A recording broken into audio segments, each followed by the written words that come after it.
as you walk through the valley of the shadow of hell, you will realize that there is something ahead. Something that lurks behind the dark veil. A veil that is beyond our own comprehension. Beyond the void.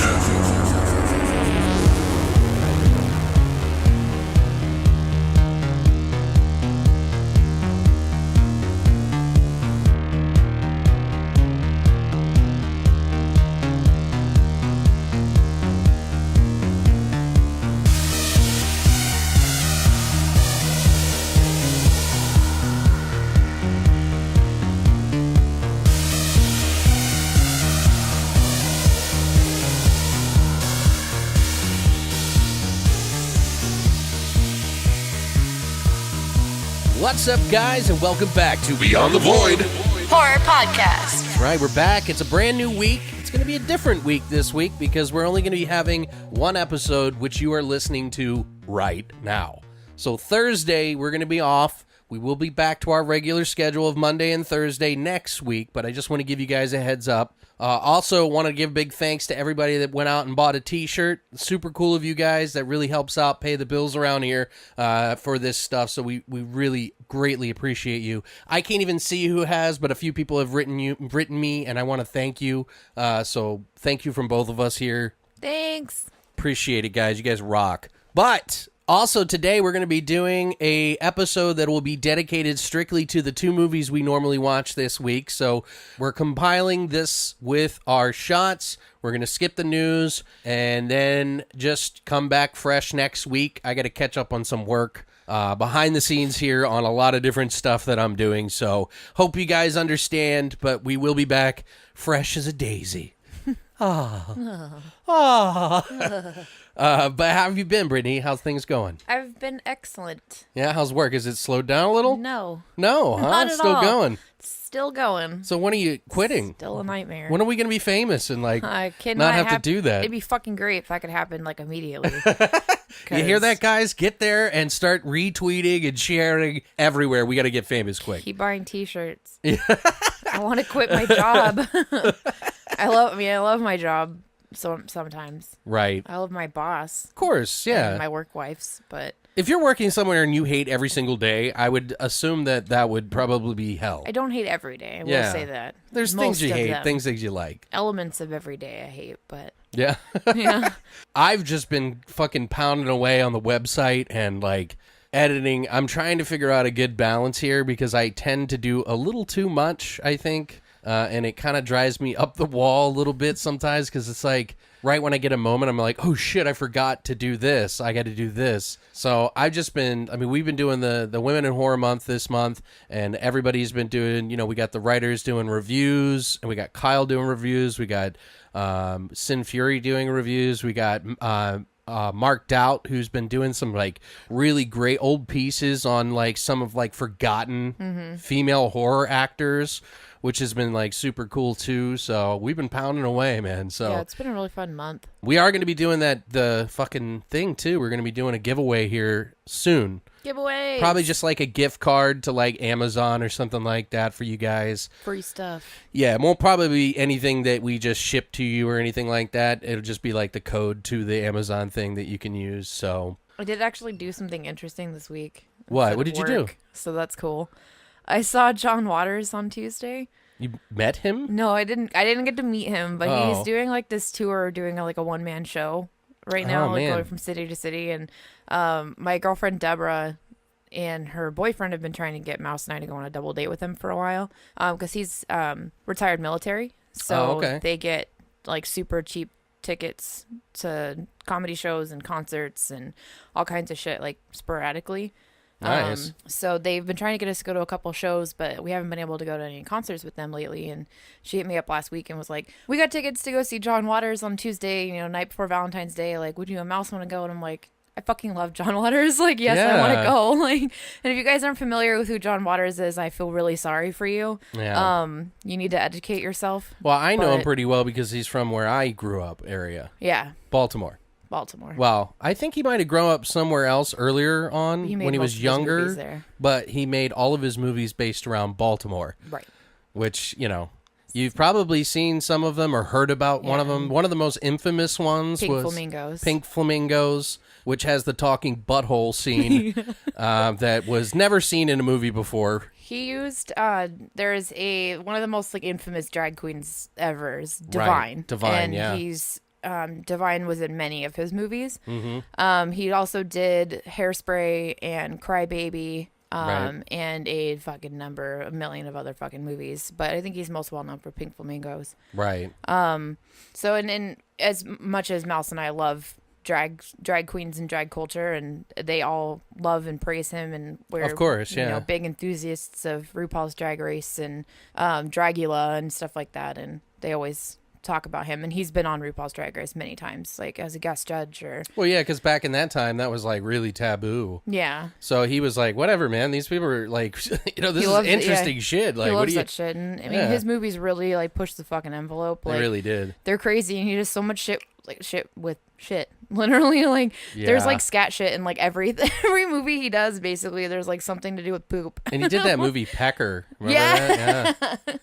But it was really cool. It was really fun. It was like an hour and 30 minutes ish or so, like of just him on stage talking, you know. And at the end, he did a Q&A with the audience, but yeah, it was pretty badass. That is pretty badass. I really liked it, and I guess like we had great seats, like, you know, a little bit higher up, but they're dead center, and it was awesome. Like, it was a really, really fun experience. So I'm glad we got to do that. Man, you always have something more. That's why it's like always surprising to me, because like I'm like locked away in the house, you know, like some fucking like creature that their family forgot, you know, and I'm like sitting here in front of the computer with my Harry Potter eyes. cupboard. Yeah, like my eyes are bloodshot and I'm drooling in my dirty shit stained underwear. No, I'm kidding, but I'm just like making it as graphic as possible to seem like That's what stinks in here. yeah.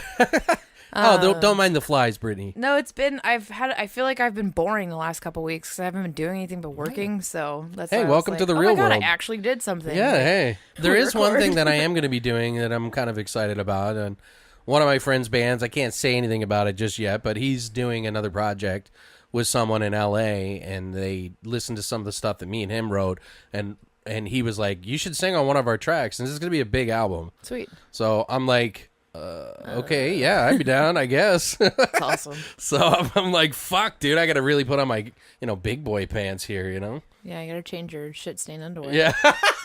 Guys, I don't have shit stained underwear, okay? He doesn't. I just sand around, like I scratch the lint out of my navel, He still and takes I a have shower. whitey tighties on. That's how we do this here. I have a bucket right here next to I'm kidding. Anyway, I think it's about that time, Brittany. Of course it's that time, Alex. Horse shots!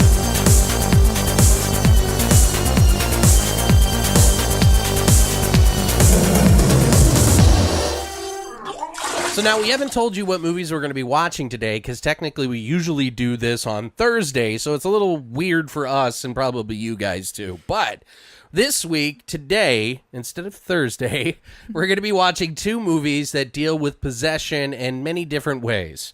One of those movies, the two movies that we picked were The Taking of Deborah Logan and Possession. which was from 1981. Yes. Yeah. It's a pretty infamous movie. It was a video nasty, and I was trying desperately to figure out some way we could fit a shot in, but that movie is pretty indefinable. Like, I don't know how to define it at all. I don't think you can. Like, so it's really hard. So we picked Deborah Logan because in the movie she spits venom at people that burns people's faces, kind of like Alien. Yeah. Which is weird. She's like a xenomorph. But She's like a snake or some snake shit. I don't know. It's weird. So today we're going to be doing what is called a Lady Venom, which is a shot in ode to the taking of Deborah Logan. So in this shot, we have a few ingredients. One of them is 99 coconuts. The next ingredient, we're going to mix all equal 3 parts of this, by the way. It is tequila rose, strawberry cream. Ugh. Kareem. And then we're taking in these little cans of sparkling Jose Cuervo margarita mix. It's not mix. It's the actual whole thing. I like want to drink what's left of that. Yeah, no. I want to taste it for sure. I do too. Yeah, it looks interesting. I've never seen those before. I think the best way to do this, since we've never made one before, is to pour in directly into our mouths. the tequila rose first because it's ultra creamy. Ew. It's disgusting. Creamy. I don't know what you say it so weird. Well, I'm trying to make it sound fucked up. Oh, okay. Well, that makes sense. Yeah, no, I don't say it like that normally. You guys want some cream? People at the coffee shop would fucking think I'm insane. No, I'm pretty sure that's normal. I'll have some cream. You'll get the people that are like, I'd like some whipped cream. Some Cool Whip. Cool Whip. What was that? Say that again. Cool Whip. Cool Whip. So 1/3 tequila rose, 1/3 99 coconuts. Coconut? Coconut? Do you want that coconut? Coconut. Ah! Then you pour out a little Jose Cuervo. Sparkling strawberry margarita.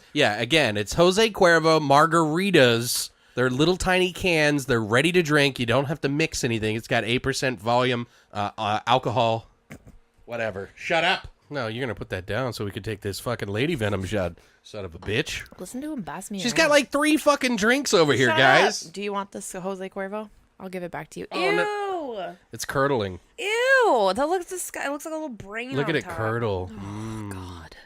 I don't like it. I don't like it at all. Yeah, we're going to puke. Hold on. Cheers. Yeah, get your ears ready. Blech.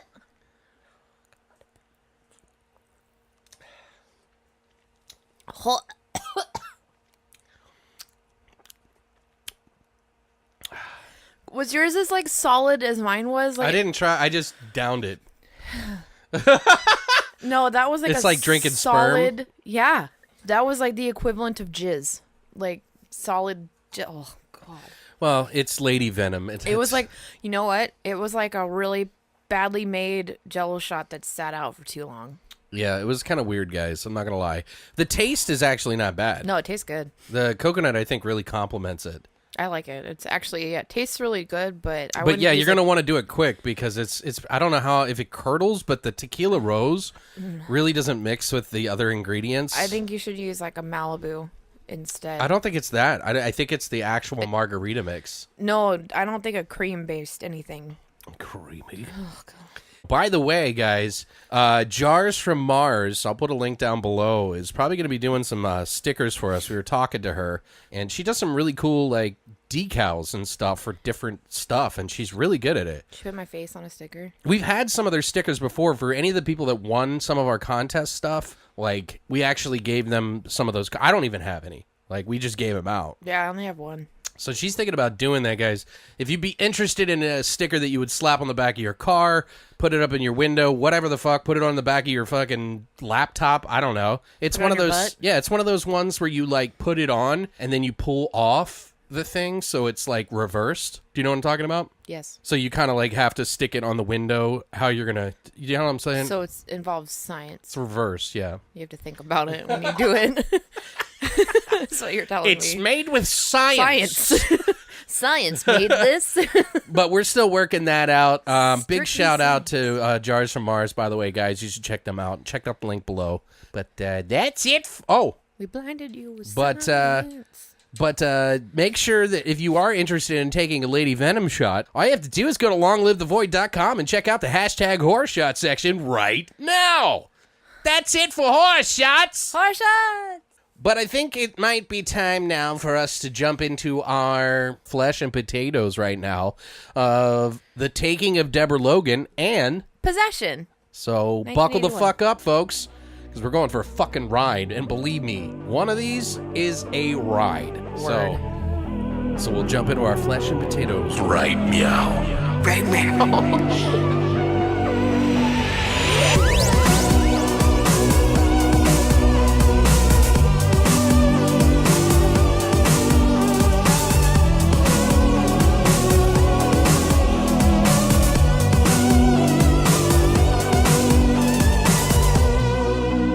All right, right, guys, so we're back, and we're going to jump into our flesh and potatoes right now. We're going to start it off with the movie I did all the research for, and we will be talking about first, which is The Taking of Deborah Logan. No one's British in this movie.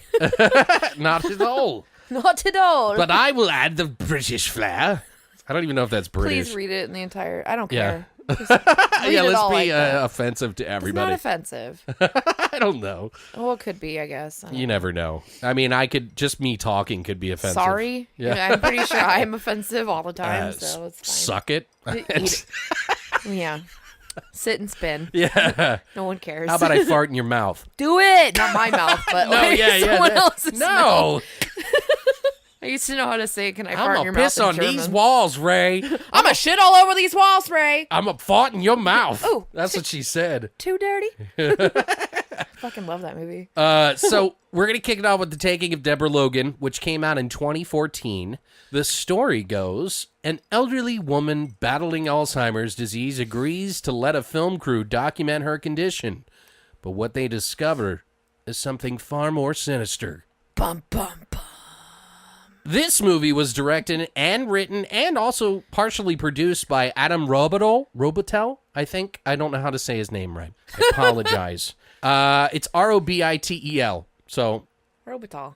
I don't know. Robitel? Works for me. Anyway, he is also the director of Insidious 4, The Last Key. He also the writer on Paranormal Activity, The Ghost Dimension, which was not one of the better ones. Also an actor. He was in the 2001 Maniacs and its sequel with Robert Englund. Huh. He was in The Rules of Attraction, that old sort of like late alternative movie about college. I remember.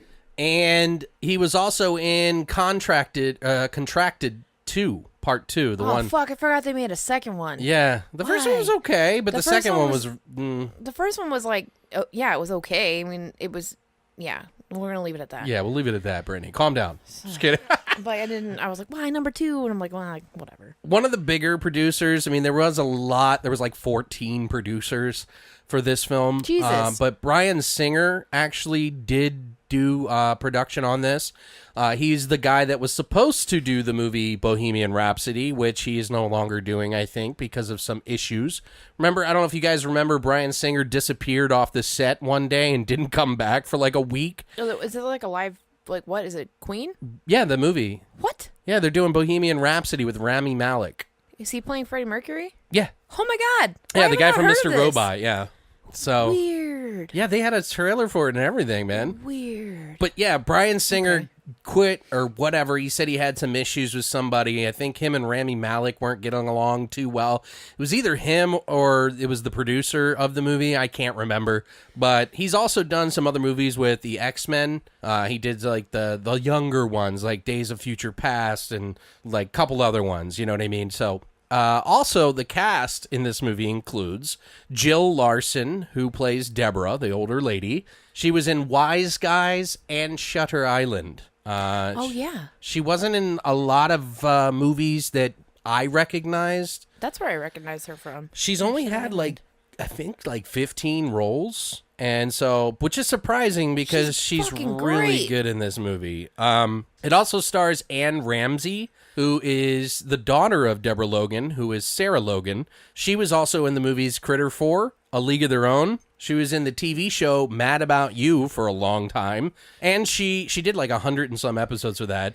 And she also did 6 Feet Under and Dexter as well. So she was in all 3 of those shows. I like her a lot. She is good. She's a real natural actor. Mm-hmm. Makes sense for the movie that this is, because this is kind of a found footage movie. Right. Also stars Michelle Ang, who plays Mia, I can't remember. Mia.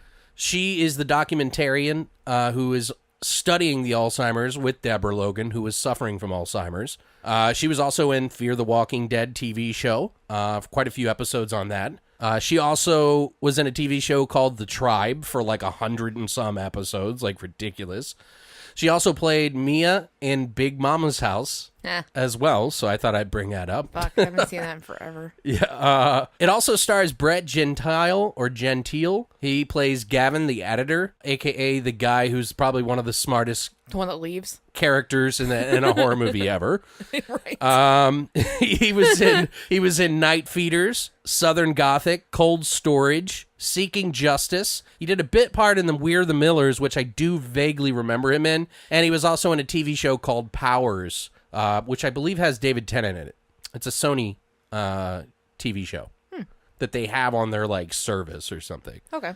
Also, it stars Jeremy DiCarlo, who is Luis, the cameraman. He was in Ben 10, Alien Swarm. Holy shit. And a ton of like really indie films that I had never heard of. So he's kind of a newer actor, but he has quite a lot of roles, but I just didn't recognize anything, so I didn't say.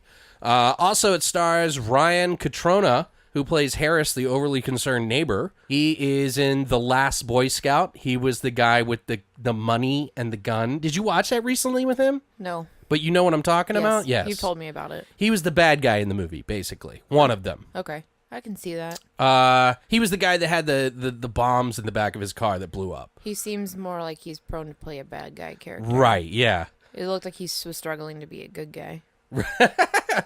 He was also in The Line of Fire, The Changeling, the 2008 version, not the old one. He was also in Hot Shots, Cuffs with Christian Slater, In the Army Now, and also Psycho the Remake in 1998. So I tried to look up the budget on this film, but there wasn't a whole lot of buzz about it as far as like theatrical stuff. So they didn't really have any of the budget up on there. So I didn't really find anything. I didn't go digging too deep because I know that this was one of the movies that they didn't have screeners for anybody to anybody that reviews movies at all. Like they didn't offer any reviewers to come see the movie. They just did it. So I don't know. I don't know why they did that. That's weird. But what did you think about this movie though? It's not my favorite possession themed possession movie. But it's not my least favorite by far. I already know my least favorite of all of them, and nothing will ever top that as my least favorite fucking possession movie. Which is that, by the way? Well, Jenny and I call it The Taking of Molly Shannon, but it's not that. It's called the Haunting of Molly Shannon, but it's called The Haunting of Molly Hartley. Oh, it's based off a real story. No, I don't know why we call it Molly Shannon, but I think we do. I think maybe she's in it or something. I don't remember why, but Jenny and I saw it like. We were the only ones in the theater that went to go see this stupid fucking movie one day, like on a weekday, like forever ago. And this was after like the haunting or the exorcism of Emily Rose was a big deal. Like a year or two because that movie prior. did pretty decent. That movie was great. Yeah. Like I actually really love that film. I'm up in the air with it. Like I watched it again more recently, and I'm kind of like meh. Like it's not as good as I remember, but it's still good. But Molly Shannon is. So we went to see the Molly Hartley one or whatever, and we were like, all right, so this should be good. No, it was fucking bad, terrible. Like, so terrible. You're saying that this is almost as bad as that? No. Oh, okay. I was like, this is way better. That's what I'm saying. Like, it's not my favorite, but it's not my least favorite. So it's kind of in the middle, and I will give it. Like I'll tell you why I feel like it rides more in the middle is because without spoiling. Yeah, without spoiling it, it is a unique take on this whole possession kind of franchise, if you will, like or this idea. Okay. Trope for films, whatever subgenre. You know what I'm saying? But like this kind, like the taking of somebody or a possession or whatever, and it was different. But it was still kind of weird, like, but not necessarily in a good way. A little bit of a convoluted story that kind of started one way and then took a weird fucking turn over here and then ended up this way. And there was a lot of elements. She's pointing in directions, by the way, guys. I am. Yeah, I forget you can't see me. But there's a lot of elements that get tossed in the last like 30 minutes that I feel like they're reaching for. Okay. To make the story make sense and take it the way they wanted to because they couldn't give a good story with what they initially planned on. So I don't know. It's still cool. It's made well. Mm-hmm. And I was entertained. And what I appreciated a lot about it was they don't rely super heavily on jump scares. Oh, okay. And they kind of rely more on creating a It has a few. It does have a few, but they're not like very powerful by any means. Like, yeah, it didn't just startle me. Meh, you know, they're just Yeah. kind of meh, which is fine because I really fucking hate, and I've talked about this before, I really hate movies that rely purely on jump scares yeah. and just having a loud fucking noise to startle you and get a rise out of you. I hate that shit because I think Yeah. it takes away from the story. It doesn't build doesn't build suspense. It just annoys the shit out of you when it happens, and then it distracts you and you miss something, you know? So what they did really well here was they worked more on making like creepy imagery, and they did really well with building suspense Okay. and actually like making you go, oh my god, like something's gonna happen, what's gonna happen? And sometimes nothing does, but then sometimes something big happens, but it's not like this crazy over dramatic moment. It works. It was subtle, but it was still powerful. Okay. So I did really appreciate that about this movie. Okay. So there's a lot of things about it I really liked, and I thought they did a really good job. So I mean, would I watch it again? Yeah. I've already watched it twice. So Really? Oh yeah. yeah, I watched it when it first came out because Sure. it looked cool, and everybody has seen the fucking screen grab of like one of the major scenes in the movie. Right. Yeah. And that's what really ties people into it. It entices you, and you go, "What the fuck is that?" Like, I'm Yeah. gonna watch this fucking weird ass movie, right? And then Right. like, yeah, the payoff when they get to that scene, it's worth it. right. So it is worth it. It's cool, but that's not the only beautiful, creepy, redeeming quality in a movie. There's a lot of really good elements. Okay. So Well, I think this is probably the worst case of Alzheimer's I've ever seen. completely agree. That's what I'm saying. Like, they couldn't continue with that story, so they made some other bullshit up. But And that's I how thought it was a cool thing. It's not like I don't think it's that original because you also have movies like The Exorcist 3, which was basically about old people who were either sick or dying or mentally gone. Like mentally, Right. you know, having a lot of really strong mental problems, schizophrenia, things like that, because the demon would try to attach itself to something who was weak-minded. compromised. Right. I think Jill in this movie, though, Jill Larson, who plays Deborah in this movie, this is like her best role ever. It's incredible. It is seriously haunting She what is. she does. The little looks that she gives the camera several times throughout the movie just makes you uncomfortable as fuck. Yeah. Like, the whole thing that I thought of the whole time was like her mood swings are pretty unnerving because she goes from like this super sweet and super innocent, confused old lady to downright, I'm gonna fucking cut your face open look. Like, it is like evil.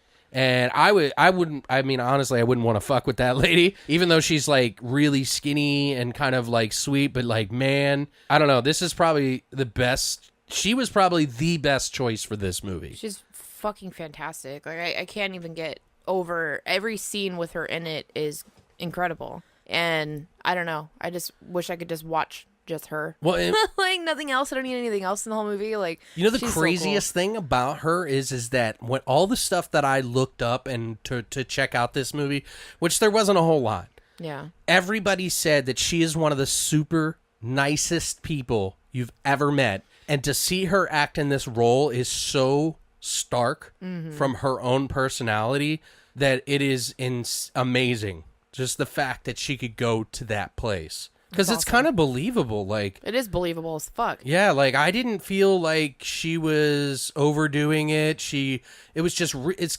like jolting sometimes. Like how she just, I don't know. Like some of it wasn't perfectly executed, but her acting was, I have no problem with her acting Not whatsoever. At all. She is the redeeming quality of this movie. Oh, If yeah, they she carried didn't- it. Yeah, if they didn't have her, and I mean, it's well written. Like, Sure. it is well written. Her roles are very well written. Like, her dialogue is great. Like, every interaction that you have with her character is fantastic. But their casting was spot fucking on for this. Like, if they Yeah. didn't have her playing that role, this movie would have been so fucking flat. It just wouldn't have worked. Well, I saw the two casting people, these two ladies. I can't remember the name because I just wasn't planned to talk about them necessarily. But they had like a small interview and they were talking about how Anne, the daughter, and the mom were their big choices. The director pretty much chose Deborah. Like they both love both of the mom and she's actually only 13 years younger That's crazy. than Jill Larson, supposedly. I don't know if that's true, but supposedly. They didn't mention it in the interview, but I just thought it was interesting that, you know, they picked some really good people, like you said. So, but yeah, I think it's a good, I actually really enjoyed it. It's not a movie that I'm like, oh my God, this is so original, I gotta see it. It's just, it's a good example of found footage done in a better way than most. Right. So a lot of people I've heard that want to go see this movie went into it with really low expectations and ended up coming out somewhere in the middle like you did. Mm-hmm. Because there are such like freaky weird things in this movie, because they do some jump scares, but they do have little things that they do in this movie that just creep you the fuck out. Yeah. And how committed Jill Larson was to this role is just, I can't state that enough. Like, it is her. Yeah. This movie is her. And she makes you so uncomfortable. Right. So many times. That look, man. It's awesome. And like a lot of the makeup work in this is really, really, really good. Yeah, they did a good job. Yeah. Really good. Like the effects are awesome. It just created all of these really cool, creepy, unsettling images Yeah. that I loved. And that was making me live for this fucking film. Like, I'm just like, holy shit. Like, they're doing so many cool things. And, like, the camera tricks and working that they're doing with it. And different, how they're handling the lighting and the angles and her. And I don't know. It was really cool. There is some gore in it, too, by the way, guys. Yeah. And I know a lot of people are on the fence about found footage films, but I wouldn't put this into the bad category. No. Like, I at least seen enough found footage movies that I can at least, I feel, know a little bit about it. Although there have been movies where people just like I've been told Cloverfield sucks by some of my close friends, and I'm like, I don't think it's a bad found footage movie. Like, there is so much worse. Mm-hmm. But this one in particular, it's not Cloverfield, clearly, but but it is a good one, I think. We'll get into scores later, but there is some kind of interesting trivia about this. It was shot in North Carolina, and they had the premiere there. Brett Gentile said that everything sort of just came together, so a lot of the script was written on the spot and changed as they shot it, because it's a found footage movie, so you have to give a little bit of leeway to just off-the-cuff stuff. And so he add a lot of his own humor into the movie, he said. So he said the script sort of kind of evolved as they were shooting it. And I'm pretty sure that they shot it in order. It seems that way. They might have done a couple of pickup shots here and there for certain things, but I'm pretty sure that it was just, building and building and building. Continuous. Yeah.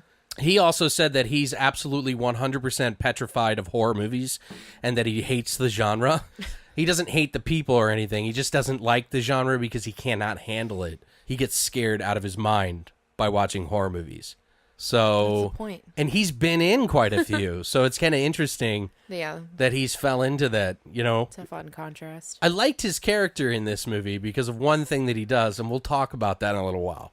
Also, Jeremy DiCarlo said that he was inspired. He was the guy who was behind the camera. He wasn't used to trying to act in a horror movie. So in order to put himself in the moment where, because like they're always telling him like, hey, this is really scared. Like, you're really freaking out. You got to freak out. So he walked around the hospital in the dark by himself for like an hour one time to just give himself the creeps about it, and like freak himself out a little bit. And he said it kind of helped him to act a little bit more. Although you don't really see him. Yeah, you just hear him. You just hear him. You see his face a couple of times, but he also shadowed the director of photography. So while the guy was holding the camera and the lighting and everybody, like the guy that was holding the camera was pretty much, he was like over his shoulder the entire time because they had to kind of trade off holding the camera sort of in a way, because he would like put his hands in and do weird things to make it realistic since he's the actor and not the cameraman. So, but I think he did do some of the camera work. I'm not 100% sure. But yeah, that's pretty much all I have. I really like the fact that everybody said that Jill Larson, though, was such a sweetheart. Like, everybody just thought she was a beautiful person. Like, that's all they ever said. They were like, she's just a beautiful person, like, through and through. She was the sweetest old lady, like sweetest lady ever. So let's go over some of our favorite scenes and then we'll wrap it up. What are some of your favorite scenes of the movie? Is in order as much as you possibly can. I hate rules. There's rules, Brittany. kidding. You can't just jump to the end. One that made me laugh actually in the beginning. It was just funny because I was thinking it and then they said it like right when I was thinking it. When they first arrive, and they meet Deborah and Sarah, and the crew's talking to her, and then she gets kind of freaked out, and she says she doesn't want to do it. And so she goes. Deborah says she doesn't want to do the film, so she goes inside, and Sarah's trying to talk to her, and they're in this like immaculate like farmhouse, right? Like this house is huge, picture perfect, yeah, huge and fucking beautiful, and I don't know, it looks like a plantation, like with a small several plantation. attics, by the way, yeah, with a million fucking closets or whatever. And I love later on the Louise has a funny line about that too, but. Yeah. Anyway, so they're filming them inside the house. You can't hear them.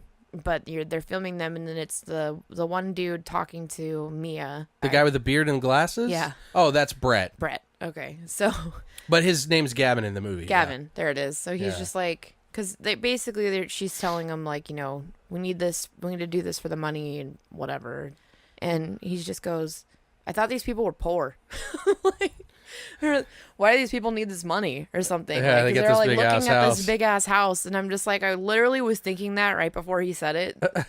And I was struggling with that as soon as they showed the whole property. So it sounds stupid to say that was one of my favorite scenes, but I like the little hints of humor that they had in this. I felt like they were timed really well.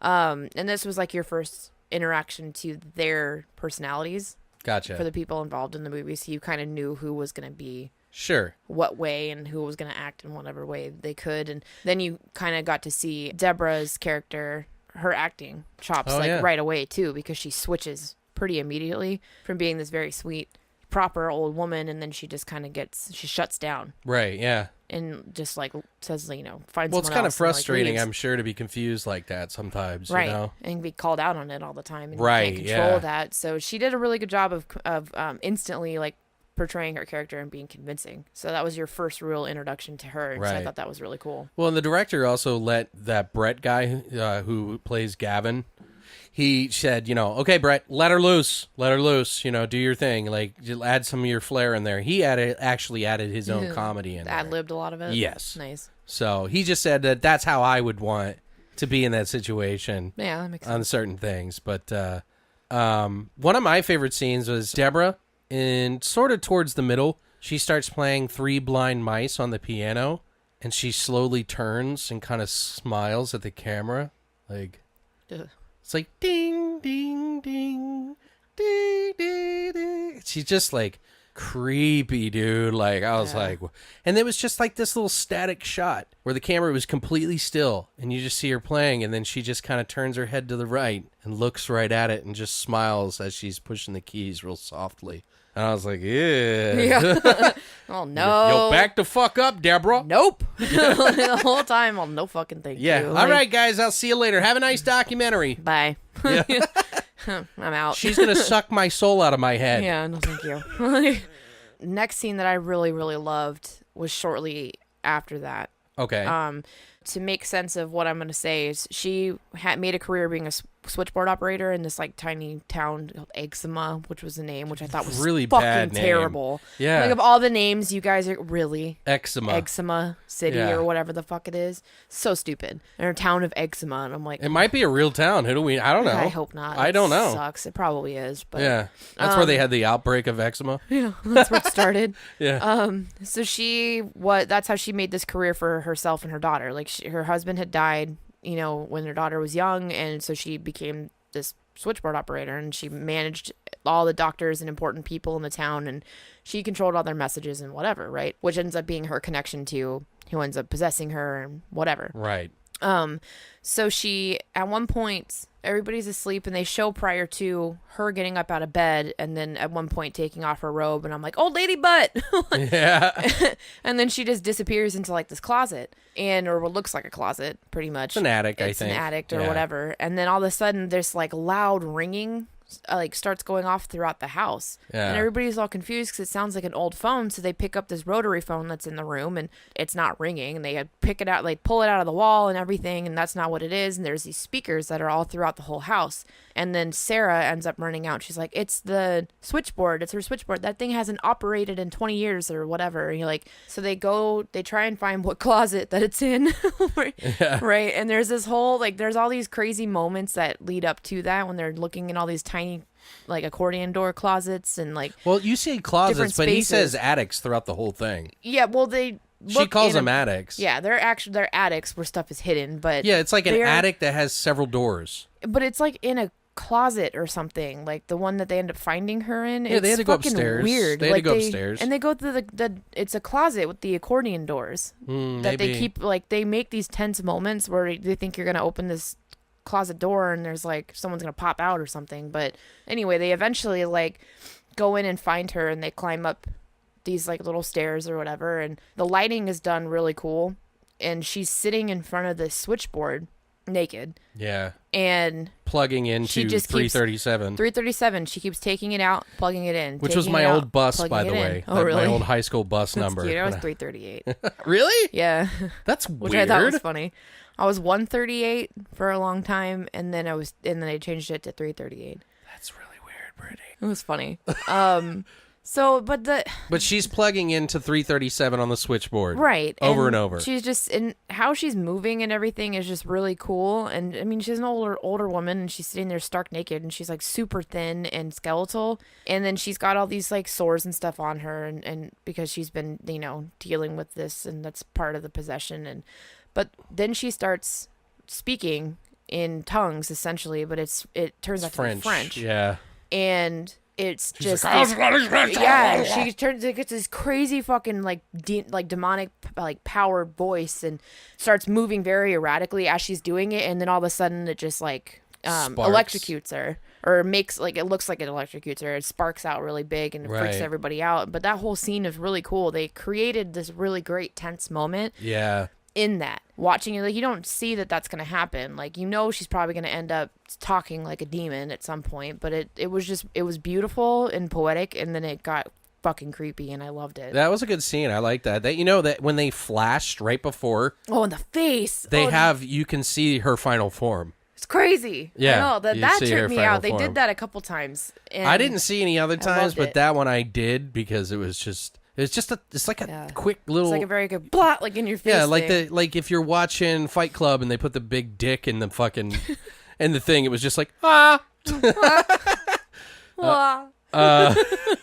other one that was really cool that was kind of a jump scare was where they find her in this room staring out a window all the time. And it's like, first of all, that's just creepy in itself. Yeah. Like, and the fact that you're walking in on a woman that you can't even be in the same room with and feel comfortable with, even when she's on a good day. Like, the fact that you're walking into a dark room with a lady who's staring out a window in the middle of this room with nothing else in there really, and like they basically had found her get out of the house at one point in time, and she went out that window and started digging holes in the ground like naked, half naked. And then she would nail, like the old lady Deborah would nail the window shut a lot of times in her more normal state. Nah, I wouldn't say normal. What is it called? She was like aware. Yeah. Yeah, like whatever. Like I can't even think. A very clear state because she was trying to keep something out. But like they go in the room and she's staring out the window. Or no, was it? Oh no, that's right. It was after this. Mm-hmm. They go to the window and they're like freaked out by this because they'd like been seeing paintings with like this weird dark figure by that window. Yeah, and it's the one's underneath it. Right. Yeah. So this one guy puts a crucifix on the window on one of the nails, and then all of a sudden he turns to the right and she's like standing there. Yeah, she was all like, she shows up and it's like sudden and it's just like she's like, "You're letting out all the heat." And then the window just slams open by itself before you can even look back. Yeah. So it's just like wham. I was like, hell no. I was like, ugh. No. Yeah, I'd push her out the window and then like go. I would drop kick an old woman. Nope. Fuck Get you. Get the fuck out. Fuck you. By the way, I call that one the switchboard scene. I called it Debbie Does Switchboard. Jesus. The whole time I'm just like, old lady butt. Old lady butt. Do you have another one? Yeah, actually, I really liked, even though I thought it was stupid, like the whole explanation and reasoning as to who possessed her and why. Oh, okay. Annoyed the fuck out of me. I don't know what it was. I was just like, why? Okay. Come on. Like, I don't know. It was just stupid. And then the name and everything. I'm like, I did, however, like how they told that story. Okay. With like the visuals and like the footage sort of that they used, like television footage or whatever it was, news story footage, clippings and shit like that, and the actual like quote unquote crime scene photos and how they did that was really Seemed cool. authentic. It did, and it was visually, it was stunning, so it worked for me. And I liked that. I like how they told it, even though, like I said, I thought it was dumb. But, Okay. and one actually that I did want to mention that I forgot that happened a little earlier when she's in the hospital and she's talking to her doctor, and her doctor's having her make the letters out of the blocks. Oh, yeah, okay, to test her memory. She's like scratching at her arm, or she keeps like pulling at her skin on her arm, and then all of a sudden she just rips a whole fucking like strip Thing of flesh off, and the lady's just like, no, don't do that. And she's all calm as fuck about it, and I'm like, ew. Yeah. Ew, that's like the memes or whatever that you see when you have like the little piece of skin on the side of your fingernail, and you're just like, I'm just gonna pick this, and the next thing you know, your whole hand's like bleeding. It's like, oh, you rip off all your skin. I thought it looked a little fake at that point. It did, but yeah. But it was still cool. The was cool. effect was still I didn't see that coming. decent. No, I wasn't expecting it. I saw her scratch and I was like, They got me at that moment. I was like, oh, okay. That's where we're going with this. Do you remember the part where Deborah tries to swallow her figurines? Yeah. That's what she was choking on. And like they were trying to, like the neighbor comes over, Harris comes over to like try to help her and like pulls the figurine out and throws it on the ground. And just shortly after that, they're like wrapping up all the figurines. And that made me sad. Deborah's like, why do we have to wrap all these up? I mean, I don't understand. And why do we have to put them away? And she's like, well, because you like to eat them. Yeah. Like, well, Mom. I was so sad, but like I kind of laughed a little. I was like, oh. But the way she was like, oh, just stop it with that. Yeah. Like she doesn't remember it, you know what I mean? She's like, oh, I don't understand why we have to do this. But it wasn't Alzheimer's, guys. It was something else, okay? Yeah, it was like a murderer demon or something that she killed, and I don't know, it took a weird turn. There is 2 parts extra that I can think of. Weird turn. One of them is the Gavin guy, the editor guy, who was a part of the crew, who's doing the documentary. At one point, what happens? What was it that? Was it when she tries to stab him or something like that? Or no? That was in the beginning. That was like in the first like 10 minutes. But this was like something happens. I can't remember what it was in specific, but he's like, you know what? This is fucking creepy ass shit. I think it was after. Oh, it was after the fucking switchboard. It was a little after that. Yeah, that was the scene. Like he plays the audio, and that's where they get the audio. Right. And so he figures that out, and then it's something that happens after that. I can't remember what it was, but he was just like, "This is it. I'm fucking done." He gets in the car, and they're all trying to talk to him. They're trying to convince him. Yeah, the window when it goes up. Well, they're all trying to convince him to stay. They're like, look, this is going to be a really good documentary. You got to stay. He's like, I want double. And then she was like, no. He's like, you know what? I'm fucking done. I'm out. He gets in the car. They're yelling at him. And then he's like, no. He's like, I'm fucking out of here and fuck you. And then just drives off. Oh, no. You know what it was? It was the crucifix in the window thing. And then the Harris, the neighbor. Oh. He shoots up their van. That's what it was. Yeah. And he's like, no. He's all fucking done. And then what's with the horn on their fucking van, by the way? But it's like that stupid, I don't know. The Dixie song. Everyone's like the whistling Dixie. The hat dance or something. It was so stupid. Yeah, like what? I was like, why that? Like that was so unnecessary. But I don't know. I think they wanted a little bit of a like breathe moment, but they just had it when he was like, you know, and fuck you, and everybody's like, I was laughing. And then they do the stupid song with the horn. I'm like, that's stupid. Okay, guys, I'm gonna spoil this one last thing. Just a little. If you haven't seen this movie, just close your ears for about 1 minute. Close your ears. Yeah, don't listen to this part Earmuffs. if you don't want to spoil. But I have to mention it because this shit fucking cracks me up. Because she takes this cancer patient into a cave, and you see her like around a rock, like Deborah's like sucking on a kid's head who has cancer. and it's like a snake, and it's fucking insane. Yeah, she's basically a snake. She just like completely Yeah, she opens her jaw, unhinges her jaw, and is like trying to suck the kid down whole. But the weird thing, the reason I'm bringing this up is because at the very end, and like I said, guys, don't listen. And we'll try to make this quick. The girl gets better from cancer, right? And it's like, first of all, don't like possessions like weaken the body. Like, why would she just have cured cancer all of a sudden? Well, I mean, we're talking facts here with possessions, guys. I interpreted it a different way. Okay. And because she gave her life. The demon soul is able to enter a body when it's in a weakened state. So she gets interrupted while she's trying to what we think is eat this girl. No. I get the part where she gets possessed. I'm gonna have no issue with that. Yeah. But the fact that her cancer's cured. Yeah, it's in remission. That doesn't make any sense. I didn't to me. necessarily understand that part either. But at the same time, they're trying to build this story that the demon's now in this little girl's body. Right. They wanted to kind of like leave it open a little bit. Yeah. So it's like his job was finally complete. Yeah. The taking of Molly. I think that Shannon. Yeah. I think that's where they were going, was that it's like his he was trying to get his soul into something anyway.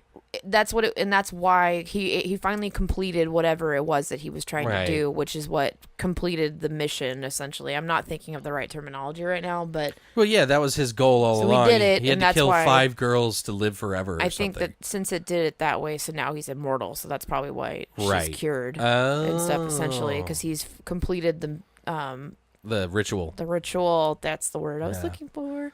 He completed his voodoo ritual, so now he's immortal, and now he's going to live his life as a child.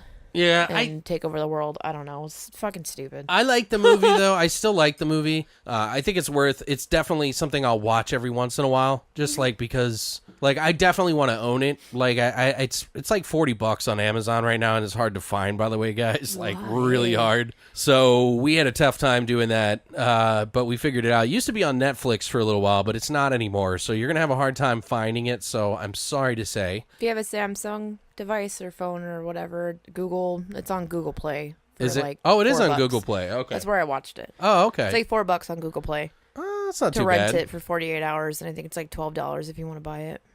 Interesting. It's probably going to get taken down, so you might want to hurry on that, guys. Probably. Because it was nothing on Amazon or anywhere else. Nowhere else. But we do have another movie that we're going to talk about that has to do with possession in a different sense. Well, a couple of different ways. Brittany's going to do this right now. So take her away, Brittany! Oh, sorry. All right, guys. The next movie we're doing for you today is called Possession from 1981.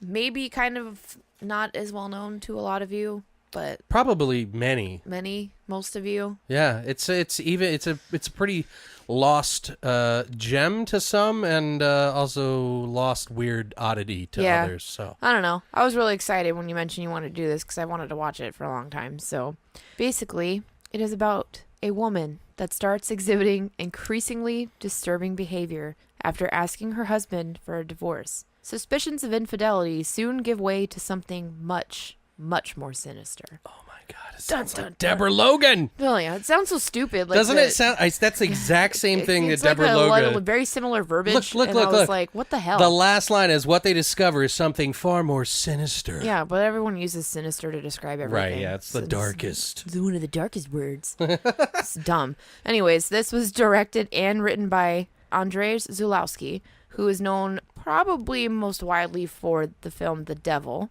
and also Fidelity and Cosmos. That's a newer one, yeah. Which is a newer one, that he's done. It stars Isabel Adjani, who plays... Adjani, who plays 2 characters, most prominently Anna, and she also plays another character named Helen. Right. Who is in a lot of movies. That are not in English. Yeah. I think the only actor in this entire movie that does primarily English movies is Sam. And Heinrich guy. Heinrich was a German actor. Really? Primarily. I've seen him in something else.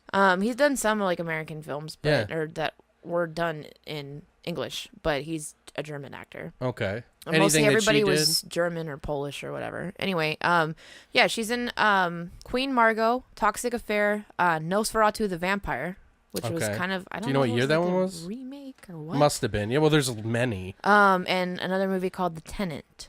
Oh, okay. It also stars my favorite, what in the Sam Neill, who plays Mark. Who I always forget is in this movie, and this is one of my favorite movies ever, and I feel like we need to do it because it has one of the greatest fucking most heartbreaking death scenes I have ever fucking watched, and it still kills me to this day when I watch it. It's called In Her Skin, and it's based on a true story of a girl who is murdered by her babysitter in Australia. Oh, I think I'm Oh, it's awful. Like, really? It's amazing. It's a fucking brilliant film, and it is so fucking good. But there is one, like, the scene where she dies. Oh, okay. Holy fuck. Like, it's still, like, thinking about it, I'm just like, God damn. Like, I cried the first time. I still cry every time I watch it because I'm just like, oh, it breaks your fucking heart. Yeah. It's really sad, and it's really powerful, and both the actresses that are fucking incredible. But okay, we should do that movie because it's really fucking phenomenal. Okay, yeah, write that down. Yeah, I will because I forgot he was in it.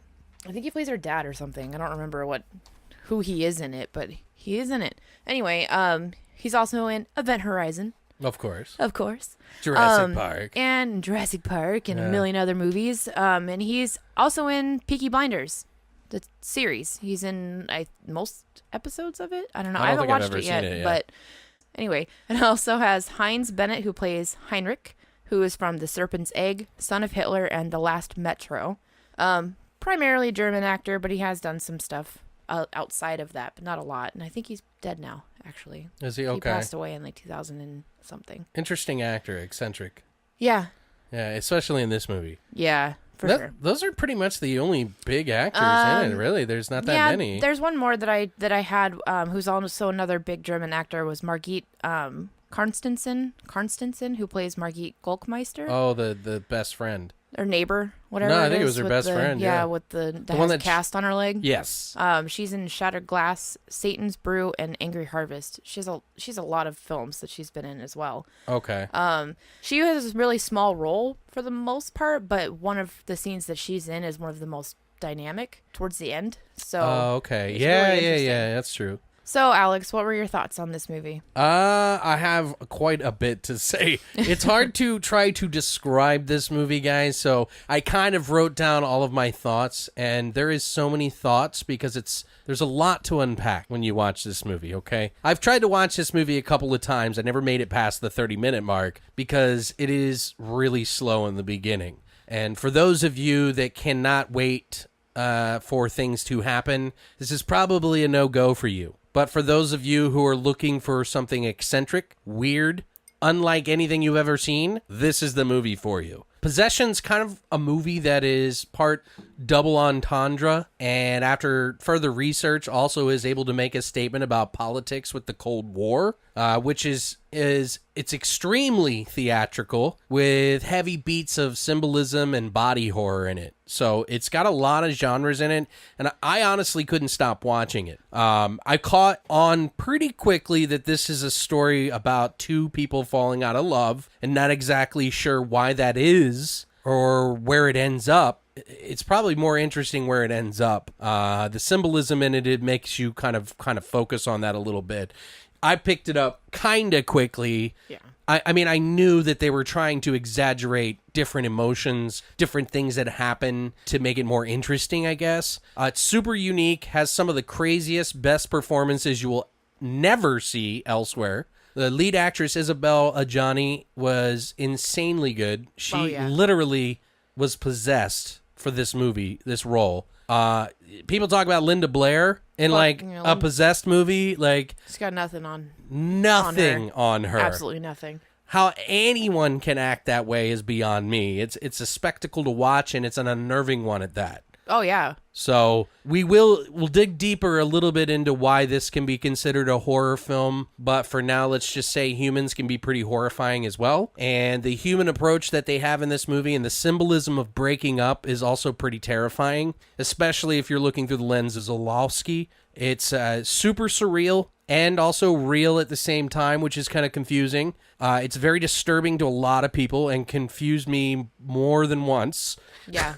I'm still confused. Like everything almost feels like it's specifically made like God would do it. I don't know how to explain it. Just I'm not trying to over talk this movie, but I just couldn't stop thinking about it after I was done watching the movie. So I think it's a must see, but probably not a movie for everyone. If you're sort of a take it as it is kind of person and you just kind of want things laid out, skip this. But this is definitely not a movie for you if you're just a regular kind of like casual movie watcher. Yeah. Fans of art house and thriller films, the likes of like Lars von Trier, Alejandro Jodorowsky, Michael Haneke, or even David Lynch or Cronenberg would probably really love this movie. It's not a movie that I'm going to watch like over and over and over again. I will watch it again later, but it's kind of like going through a car accident. It's exciting to talk about afterwards, but you don't want to watch it every year. Right. You don't want to go in a car accident. Yeah, you don't want to relive it all the time. So, but that's all I think about it. I feel like a good way to, I guess, entice people to watch it is if you like the film Antichrist. He's very similar. You're going to like this one. Because in a lot of ways, it's very, very similar. And I love Antichrist. That's one of my favorite films. He was inspired by this movie. Which makes perfect fucking sense. Yeah. Because there's so many elements that feel the same. Yeah. And I just felt like Antichrist did a better job at getting to the point faster. It's a little more artistic, too, but it's also years in advance. And Antichrist is also like... It goes an extra mile of batshit crazy on top of this one. But either way... Both incredible films, but a lot more people know of Antichrist and not Possession. And I feel like if you like one, you're going to like this one, or you like Possession, you're going to like Antichrist if you haven't seen the other, or whatever. It's a good way to, I feel like, to make it relatable to some people who haven't heard of it. I am still trying to unravel my thoughts on this movie, to be honest, because there's a lot there. Sure. You could watch this movie several times and still pick up something new. Right.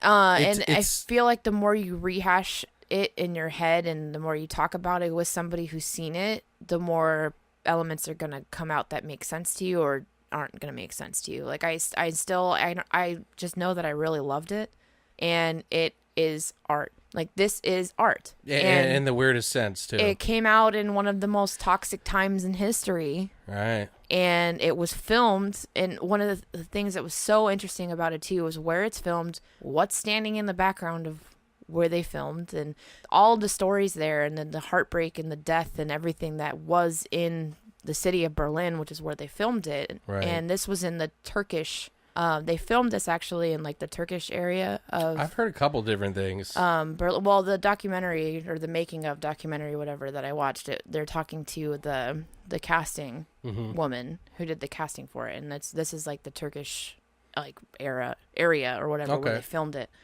And they show it now, which is interesting. Like they go to it now, obviously, because the wall's no longer there. Yeah, there was a wall literally dividing the street. Yeah, it's the Berlin Wall. The Berlin Wall, which is no longer there, as we all know. But they show that. Thanks to David Hasselhoff. Yeah, thanks, Hoff. Thanks, bro. If it wasn't for him, man, I tell you, he's a hero. I remember that shit on TV, dude. I know, me too. You could watch the video, by the way. When it happened, but he did one of his songs. Seeing it, I know. I've seen the clips. Sorry, I didn't mean to interrupt times. No, it's fine. The Hoff. Anyway, but yeah, they show it now, and it looks the same, just without the wall there. There's like trees, right. But the buildings still look the same, which speaks to fucking architecture. I mean, fuck, man, like that's incredible. But yeah, they built them to last. It's still beautiful. Yeah. But I don't know. I really, really loved it. And really? Okay. I did. I thought it was great. Like I said, it's batshit fucking wild from start to finish. Doesn't necessarily make a lot of sense, but it doesn't need to. No. Yeah, I mean, it does make sense to me. It comes together. It's kind of like a simple thought or a simple thing that happens, but trying to make it in the most extravagant way possible. Right. Like, I'm going to go grab a glass of water. What goes through my head from me walking from this chair to the sink? And what turmoil goes on in my head? And how do I act like a freaking weirdo on the way there? I mean, at a glance, most people are going to be like, what the fuck is this? Yeah. You know what I mean? Like, Mouse came home like halfway through the movie and was just like, and it was one fucking crazy part, and he's all, what the fuck?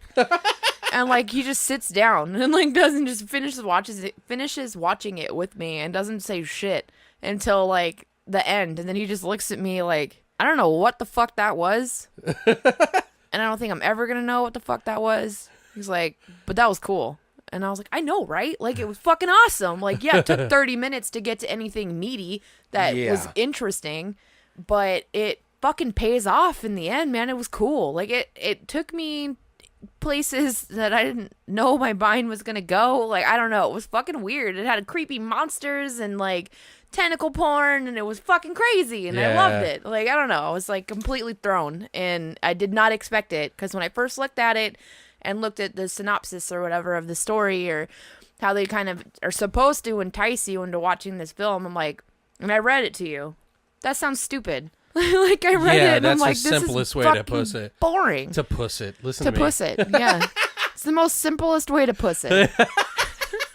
But you know what? The thing that I always compare this to a little bit is I've read a couple of the autobiography and the biography of David Lynch, and I get a lot of parallels there, because maybe they're not the same directorial style, but if you think about something like one of his first fucking films, Eraserhead, it's very similar in the same respect. I've had people who hated me for liking David Lynch. They're like, he's just throwing in random shit for no fucking reason. It makes no goddamn sense. And I was like, no, you don't understand how his mind works, though. Right. He looks at the movies on a shelf and he goes, I wonder what life would be like between that movie And this one.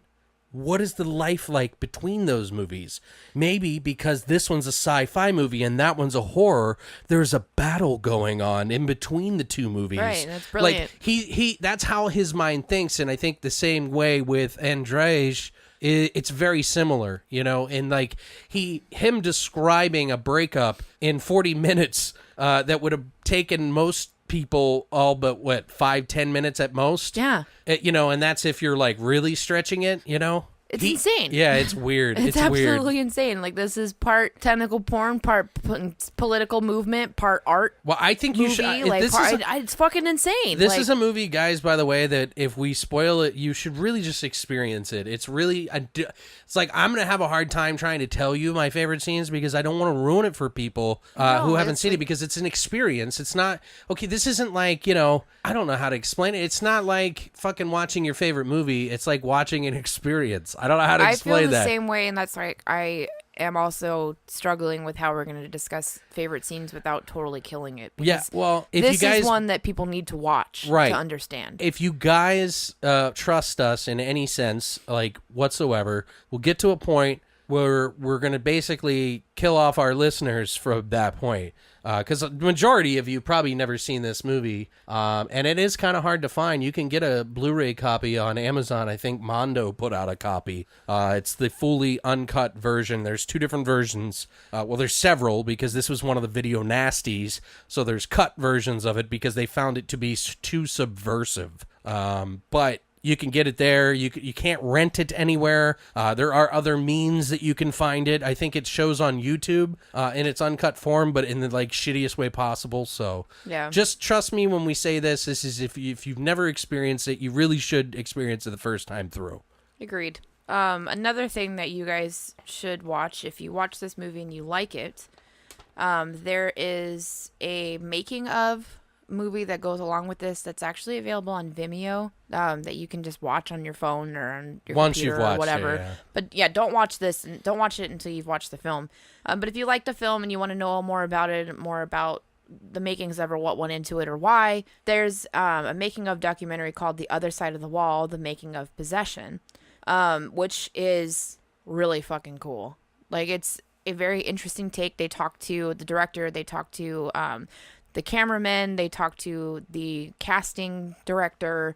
It's crazy, and there's a lot. Is Sam Neill in it? Not that I saw so far. Like, okay. I watched almost the entire thing before I had to end up had to head over here so we could record. But as far as I saw, he's not in it. He makes a surprise appearance at the end, which would be really cool. But I'd love to see an interview with him talking about this movie. Yeah, well, there's a lot of people that have like they go silent a little bit about this movie. Yeah.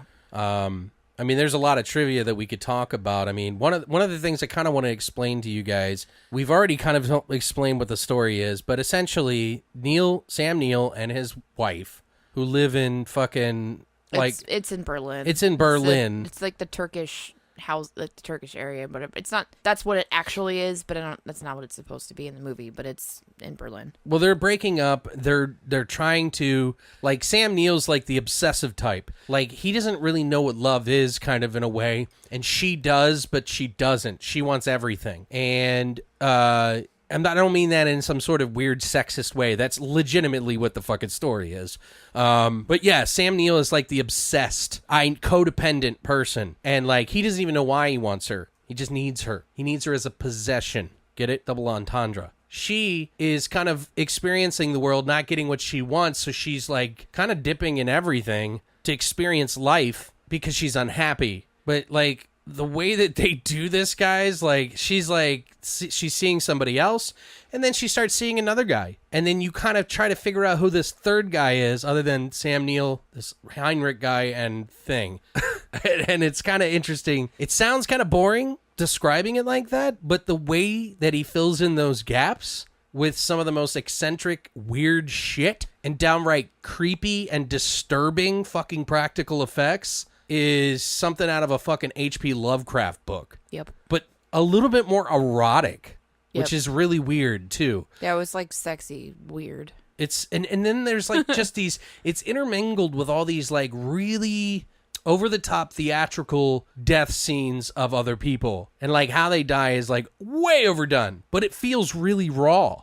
Mm-hmm. It's almost like you're savoring, and it sounds kind of dark, savoring the moments of those deaths to have more of an impact or taste for the viewer. But I feel like some of these people that die are all symbolic of some sort of piece that she was killing off in her. That's a good way to look at it. Do you see what I'm saying? Yeah. Do you want to tell us something about the trivia? Yeah, I have one bit that I actually got from the Making of documentary, which I thought was hilarious. They discuss about Zalowski's like initial pitch to one of the Paramount executives For America? For distribution for the film. They didn't specify it was America or what, but I'm assuming. I don't know if Paramount's in. Yeah, probably. I don't know. Whatever. This is the first and only film of his that was shot in English, by the way. Okay. So when they initially pitched this movie to Paramount, his actual pitch to the executive was, it's about a woman who fucks an octopus. And obviously they passed on the movie. Yeah. Like they passed on it, and they're like, no, like we're good. The but best way to describe this is that was his pitch. a woman fucks an octopus. Yeah. You Well, know? it's about a woman who fucks an octopus. I'm like, what? Why would you do that? It's fucking hilarious to me. I don't know. I just thought it was great. I'm like, but what it all boils down to at the end, that's what a lot of people remember, and that's the big takeaway. Yeah, but I think he could have pitched it a little bit better. No, totally. He's but more I don't of a think he visionary cared. than a salesman. He probably didn't care. Like Clearly. he might have not been. He might have been put in that situation and didn't want to be put in that Maybe, situation. So he was just like, "Yeah, let me tell you, my movie's about a woman who fucks an octopus." Like I don't fucking know. Like shit. He's very interesting and like chill and Yeah, normal. He's normal-esque. normal. He's normal. He just looks like an old guy. Well, like, yeah, he looks normal, but he's not normal. Like how he talks and so he wasn't how cutting puts himself things or word. anything while he was like No, doing the that's what I'm interview. saying. He's a normal person for the most part, That's but what you I can mean. tell his brain is very different. Eccentric. Yeah, it's very eccentric. He's very different, which I love. Mm-hmm. Isabella Adjani actually won the Best Actress Award at the Cannes Film Festival that year in 1981 for her performances in this movie and another film that came out in the same year. Was James Ivory's Merchant Ivory production of Quartet. Right. So they both came out at Cannes the same year. So she won Best Actress for both fucking movies in the same fucking year at Cannes Film Festival, which is amazing. I think, is it Cannes or I don't Cannes? know. I say Cannes. I think it's Cannes. Cannes Film Cannes. Festival. Cannes. Cannes Film Festival, yeah. I don't know. I'm not French. I don't know where Yeah. it's from, so But even though I she think won it's the cans. award, It's it got probably all cans. this, like, she got all this award and it got all this praise and everything.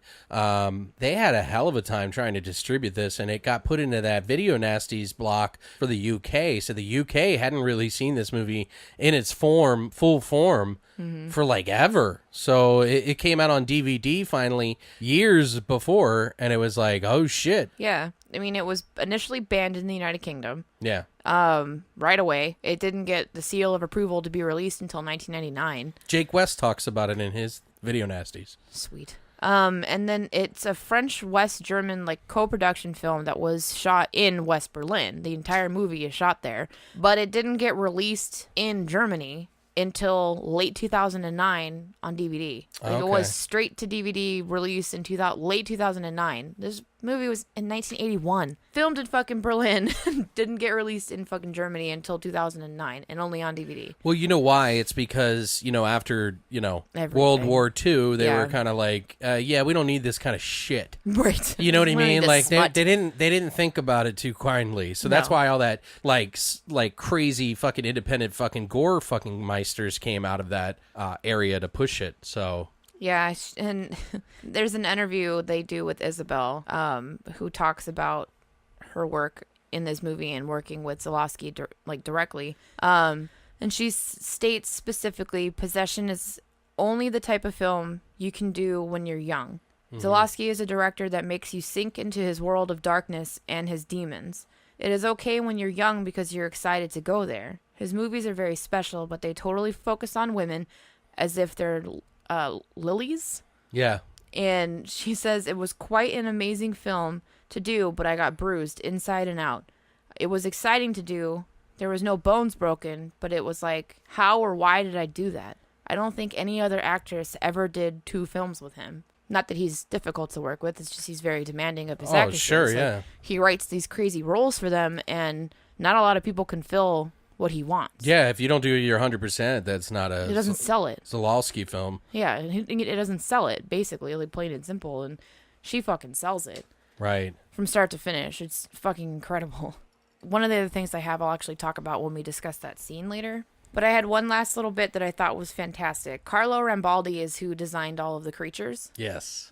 which are, there's multiple. There's one big major one, but there's actually a couple of creatures that they have in this movie. And when he arrived on set to film, they went to pick him up from the airport, right? He ships the creatures. There's 5 to 6 wooden coffins, or how he transported his creatures to them. So they go to pick him up from the airport with his five or 6 wooden coffins with him.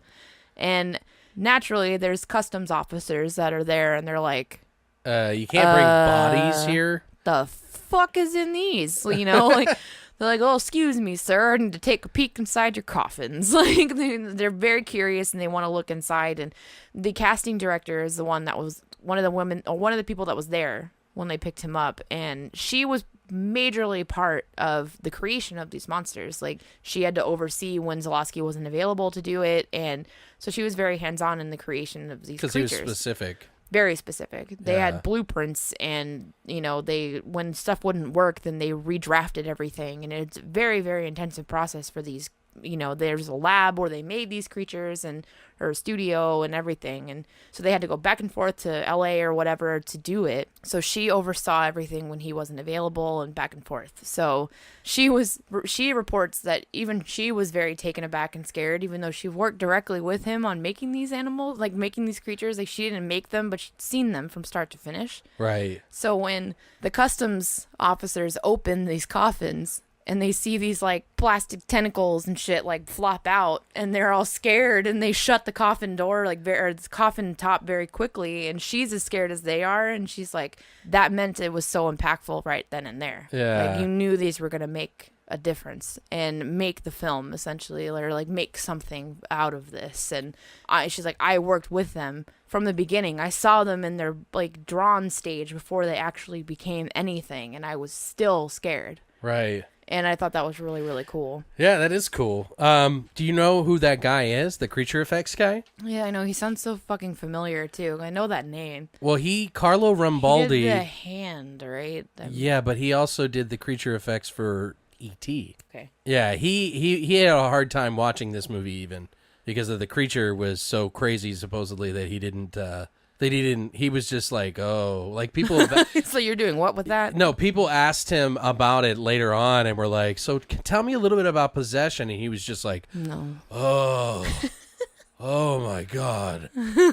But Watch E.T., it's innocent. yeah, like I didn't know. I mean, I thought that was pretty interesting that he did E.T. He also did work on Barbarella. He did A Lizard in a Woman's Skin, Bay of Blood, Flesh for Frankenstein, Blood for Dracula, Deep Red. He also helped with the creature's head effects on Alien, and he also did work with David Lynch's Dune, Silver Bullet, and Cameron's Closet. So he did a lot of work. Mm-hmm. What was I going to say? Also, Isabel Adjani, she's claimed that after she did this movie, it took her 7 years to get over making it because of how taxing it was on her physically and mentally. Mm-hmm. Mentally, more importantly. Right. Because it drove her, like, she got so into the part, she just couldn't let it go. So she really just released the fury. But yeah, that's about all I have. I just thought it would be interesting to add.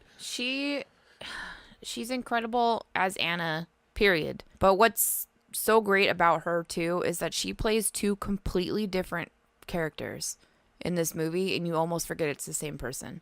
Yeah. Like, the only thing that makes crazy. you realize that it's the same woman is because she looks like her, just with contacts and different hair. Yeah, like, whenever she's upset, she's, like, losing her mind. And, like, you know, when you would just be sad, this is, like, the expression of the torment that goes on inside of your mind. Well, to me, it's very similar to paranoid schizophrenia, which is just, But she's, studies. Like, overly, like, more than that. Well, right. Because I know people who are. It's exaggerated. Yeah, it's sure. extremely exaggerated. It is, like, she's flailing her arms about and just her eyes are rolling around in her head and she's like, ah, like going nuts. Like, I mean, it's like she's a woman possessed. way. But one last thing before we jump into our favorite scenes. The movie was inspired by the director who was having and going through a divorce.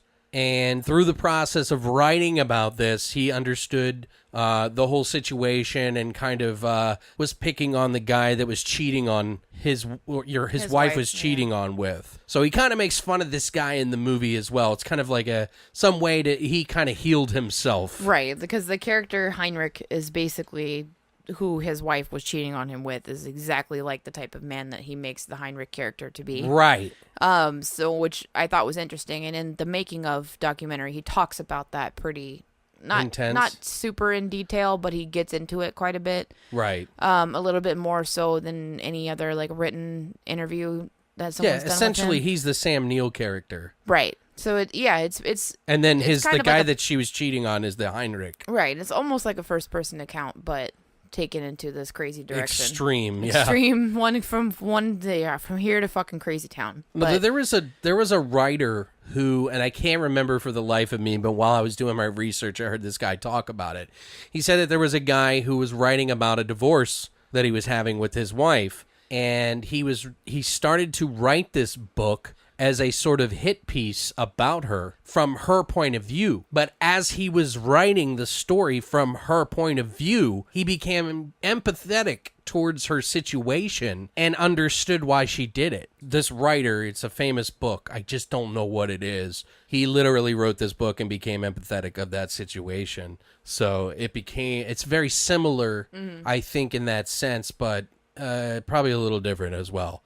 Now, we're going to get into some of our favorite scenes. We're just going to name a couple, try to just get through them as quick as we can. Guys, if you haven't seen this movie, some of these parts are pretty much the golden nougat in the movie. Like, these are the little little pieces that you wait to get to in the center of the movie. So, I mean, if you really don't want to know anything, I really highly recommend you don't. Listen. But we'll be back on next Monday, so don't forget. Earmuffs. Or bye. Right. Bye, I guess. There's a scene... the subway freakout scene is probably one of my favorites in the whole movie. My favorite scene. Just the fact she supposedly this is where she's having she had not an abortion, but she was having a miscarriage. And so she's losing her mind because she's had sex with this otherworldly thing that I will get into the symbiology of it because I kind of understand. I think I understand what they were doing with the role. Yeah, the freak out scene in the subway is just so insane. It literally looks like she's possessed. It's brilliant. Yeah. And how he told her to do this, like his notes to her right for this scene were just act like you're fucking the air. Wow. Pretend like you're fucking the air is exactly what kind of makes he sense. said to her. That Yeah. was his director's notes of how she should do this scene. And now knowing that, and I went back and watched it, yeah. I was like, holy fuck. Kind of like, is because she gyrates. That fucking makes sense. Like, Yeah. it completely makes sense. But the whole scene is incredible. Leading up to that, I still don't necessarily understand how no one else is around when they're doing this. If this is supposed to be like regular time during the day, like Right. busy train station. I'm like, why is no one else witnessing what's happening here? Right. Why is she by herself in this big ass tunnel? Anyway, but taking like with that aside, it's just I can't. It's so fucking beautiful and intense and makes you really fucking uncomfortable, but Yeah. also just But so nothing's really intrigued. happening.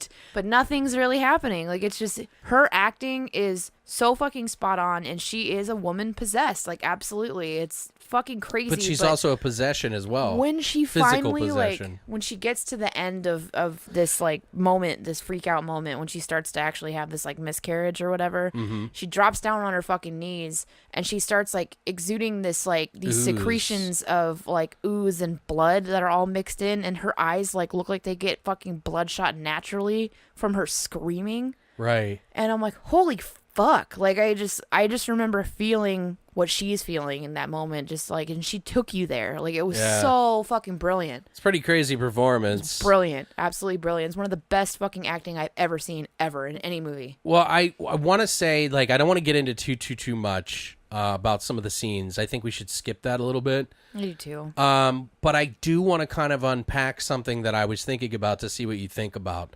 Okay, in the movie, there's the green-eyed girl that looks exactly like her, who is this school teacher named Helen. Mm-hmm. By the end of the movie, you find out that she is been having sex with this monster and killing people and feeding it the parts of the people to make it grow. And Not Helen, Anna. Yeah, Anna, his wife. And Sam Neill meets the school teacher, who is the exact opposite of her in a way, all well put together, like his perfect vision of what he wished Anna would be. So because of that, I feel like she was creating the perfect man by doing this bad shit, while he was trying to do the right thing, even though he didn't want to, by taking care of the kid. You know what I mean? Being obsessed, he considers Anna a possession, but his vision is that Helen girl, so he sees her that way.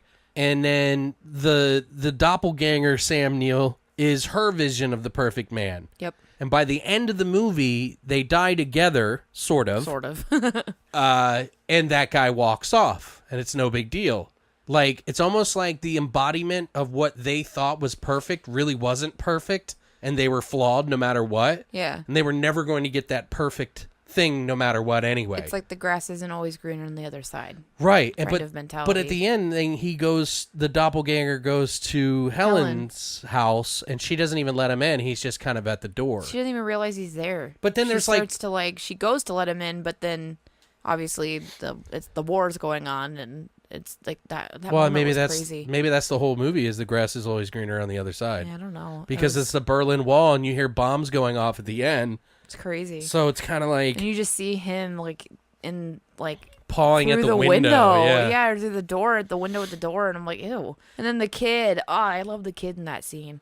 Yeah, that was kind of freaky too. That was fucking weird. Don't open no door. Don't do it. Oh my god, Don't it was open. so creepy. And then he goes and like pretends to drown and like in the tub. I'm Well, like, was what that the like fuck? symbolism for him saying, "Don't knock the Berlin Wall down"? No, I don't know. I think he knew that the evil entity or something. Like I don't know. There's I don't really so know. many parallels. Like, it's hard to really Go a lot unpack, of ways. guys. Yeah, it can go a bunch of different directions. But at least from the physical aspect of the relationship and the breaking up and things, I can sort of get that. I don't know enough about the Cold War.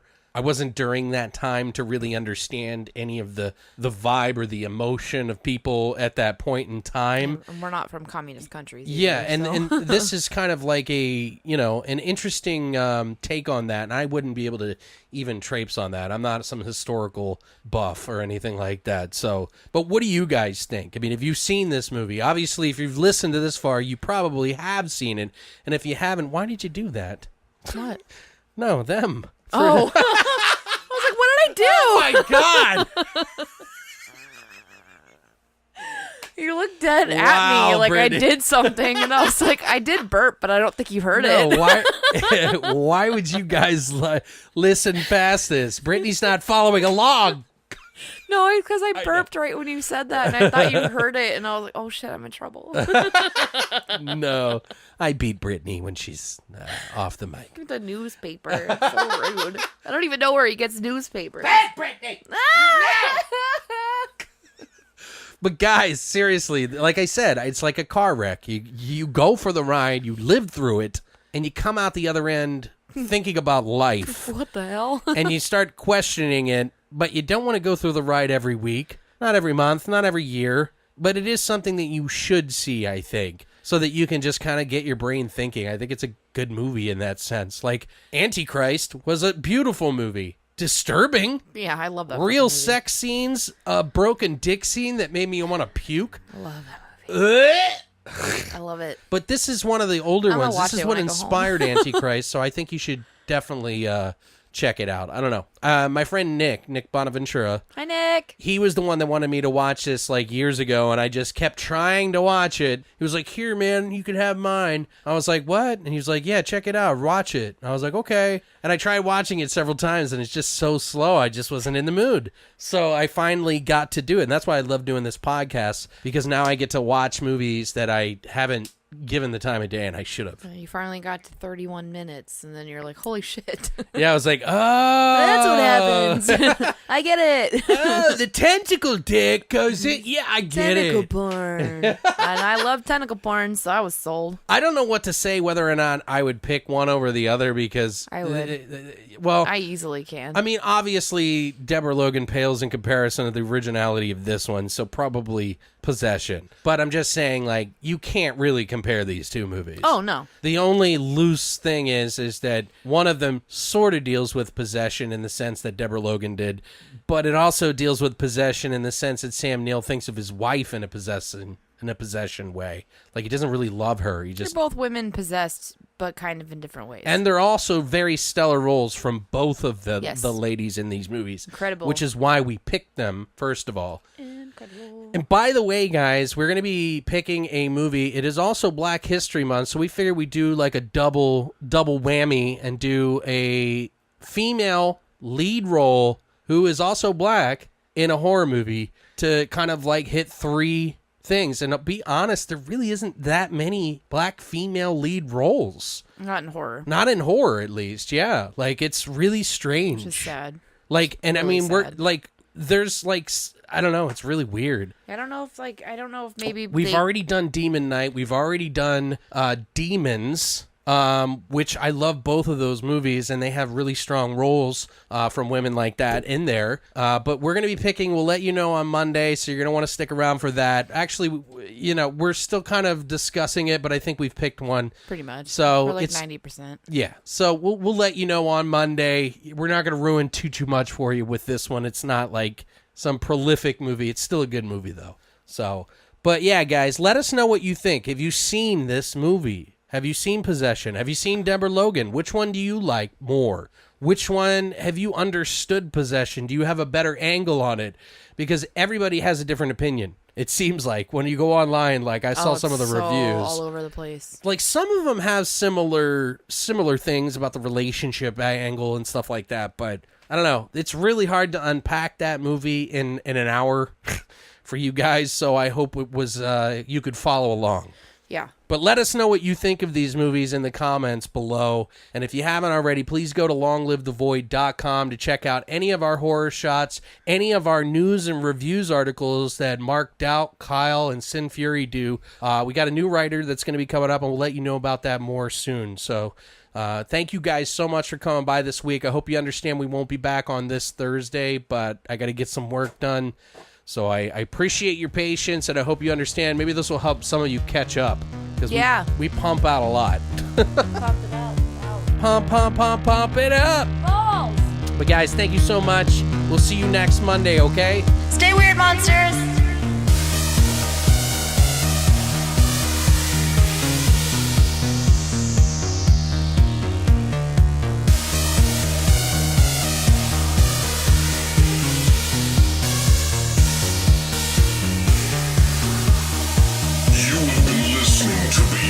Void Horror Podcast. Tune in every Monday for a brand new episode.